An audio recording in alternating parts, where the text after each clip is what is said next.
Jadi kemarin itu judulnya adalah kuliah biologi 2 SKS di pengadilan. Iya. Karena berbagai macam hal tentang lambung lah, toksikologi dan lain sebagainya juga dibahas. Sampai ada perhitungan tadi ya, perhitungan betul. berapa liter volume lambung manusia begitu. Lalu kemudian hakimnya juga menegur salah satu kuasa hukum dari Jessica Kumala Wongso. Tetapi intinya bahwa pengacara atau kuasa hukum Jessica Kumala Wongso ini mempertanyakan keabsahan proses penyidikan yang dilakukan oleh kepolisian terkait kematian Wayan Mirna Salihin. Ya, dan untuk membuktikan penyebab kematian, sebelumnya tim Pusat Laboratorium Forensik Polri ini melakukan visum repertum dengan mengambil sampel lambung, hati, dan juga urin dari jasad Mirna. Pihak kuasa hukum Jessica menemukan surat permohonan autopsi dari penyidik kepolisian.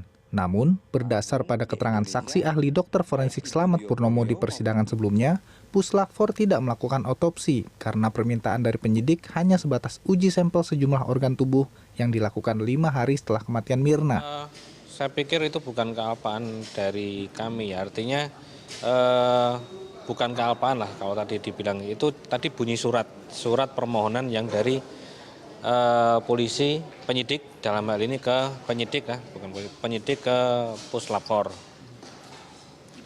Tentunya kami juga akan melakukan cross check juga, tapi faktanya bahwa memang tidak dilakukan otopsi seperti yang dimaksudkan. Dari uji sampel terhadap lambung ditemukan adanya sisa racun sianida sebanyak 0,2 mg. Dari sampel itu pula ditarik kesimpulan adanya kerusakan atau korosif dan erosi di permukaan lambung Mirna akibat efek dari racun sianida.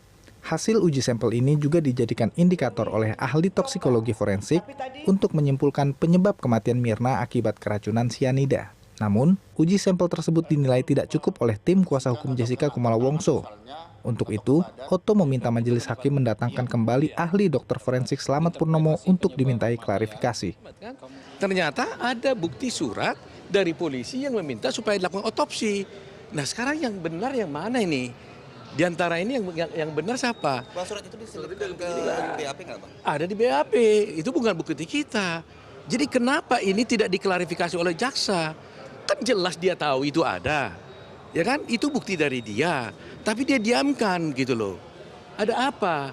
Kan kita akhirnya bisa berpikir jelek. Kita kan bisa berpikir jangan-jangan sebenarnya diotopsi. Tapi karena hasilnya memang tidak ada sianida, jadi tidak diumumkan. Kan kita bisa berpikir jelek seperti itu jadinya. Ya, Otto juga mempermasalahkan rekaman CCTV Cafe Olivier yang digunakan jaksa penuntut umum. Menurutnya, rekaman CCTV tidak bisa digunakan sebagai alat bukti di persidangan. Menurut Otto, penggunaan rekaman CCTV tidak tercantum dalam pasal 188 Kitab Undang-Undang Hukum Acara Pidana. Arif Nasution, CNN Indonesia.